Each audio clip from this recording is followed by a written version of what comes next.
Okay, let's look at this question. It's the Eastern Cape September trial examination paper, the question 2, the Newton's law question. It says a block of mass 22 kilograms is placed on a rough inclined surface and is connected to a 15 kilogram block which hangs vertically by means of a light inextensible string passing over a frictionless pulley as shown in the diagram. When the inclined surface is at an angle theta to the horizontal, the 15 kilogram block moves downwards. Okay, can you see here the block is moving down as shown by the arrow alongside the diagram at a constant velocity. So if we are at a constant velocity, a equals 0. So state Newton's second law of motion in words, and you can just do that, go do it on your own. Yes, draw a labeled free body diagram of all the forces acting on the 22 kilogram block. That's this block over here. So let's go have a look here. You know that anytime you've got two blocks, you draw the free body diagram for marks, and then you go off and you draw the free body diagram for both objects in order to score your marks on the question. So these are the three obvious forces. Okay, we've got the normal force, the tension in the string, and the weight acting vertically downwards. There's a fourth force, and we know that the fourth force, it said this was a rough surface, therefore the fourth force has to be friction. So this system is moving in this direction, so friction opposes motion, so at this time friction is acting backwards, so we draw the friction going that way.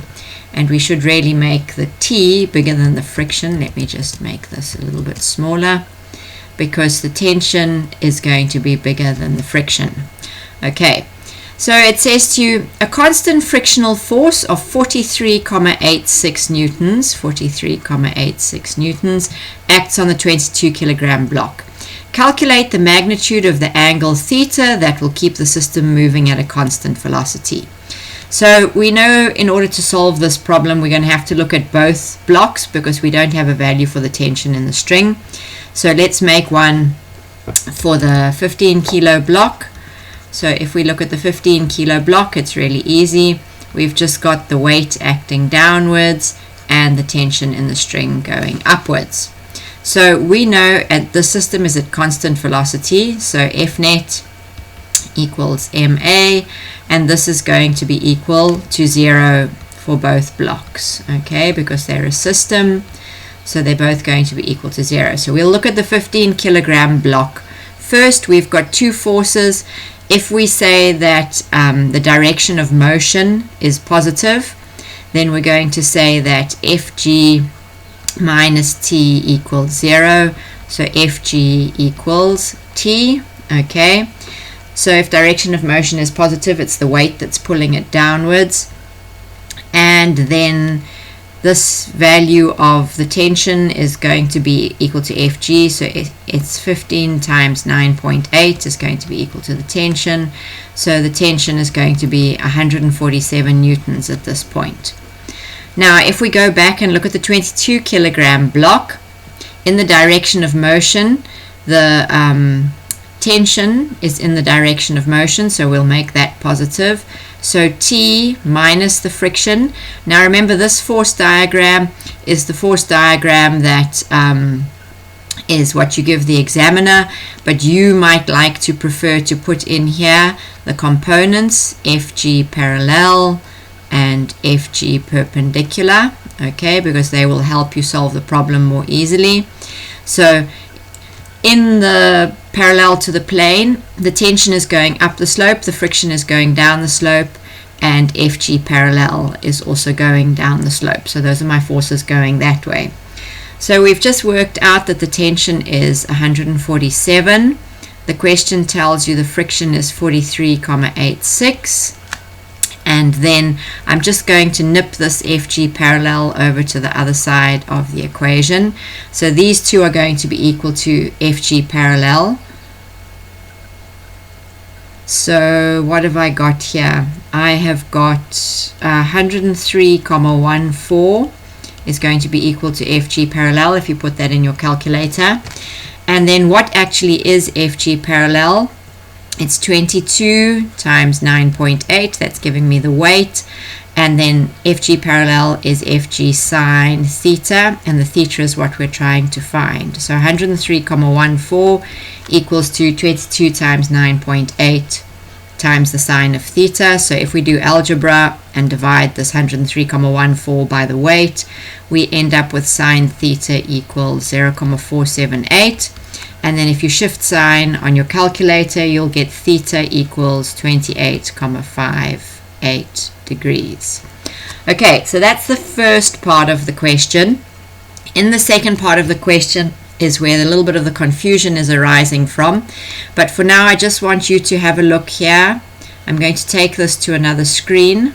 Okay, so this value of FG parallel, 103,14, we need to remember that for the second part of the question. Okay, so if we come to the second part of the question here, let's have a look here. It says to you, a force of 172 newtons is now applied on the 22 kilogram block, and the system of blocks accelerates down the slope. So now we have reversed our direction of motion. And it says to you, the kinetic frictional force acting on the 22 kilogram block while it accelerates downwards remains the same. Okay, so there's a problem here in the sense that it says the force is applied on the 22 kilogram block. But if you look in the diagram over here, they're showing you the force being applied over here. And that's clearly on the 15 kilo block. So what I want to do is, you can solve the question with the forces depicted like this, but it's like a bit silly because if you push on this block, then the tension in the string goes weird for a bit and it's harder to mentally visualize it. So I'm going to take this 172 Newton force and I'm going to put it over here. Okay, so this is where my force F is being applied, and I'm just going to ignore this and say this is just direction of motion. Okay, now everything's going down the slope.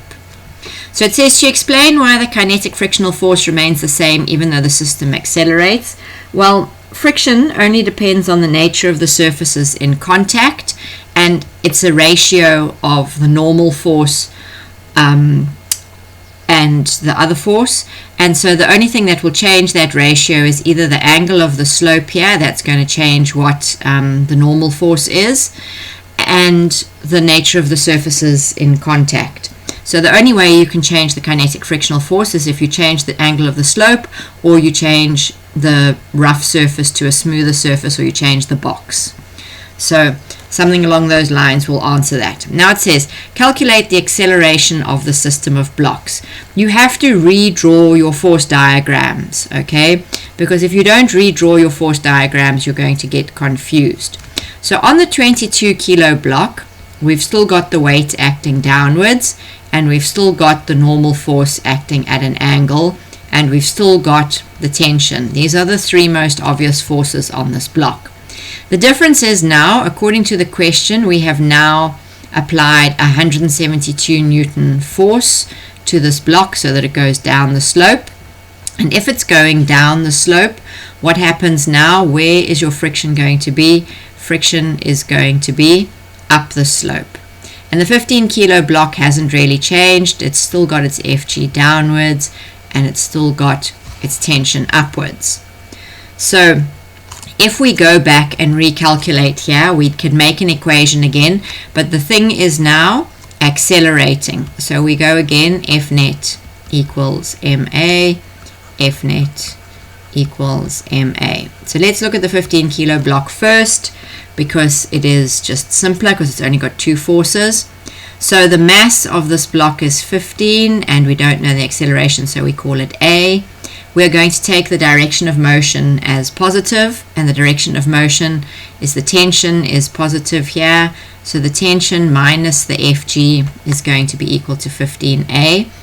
We don't know the tension, but we do know FG because we calculated it earlier.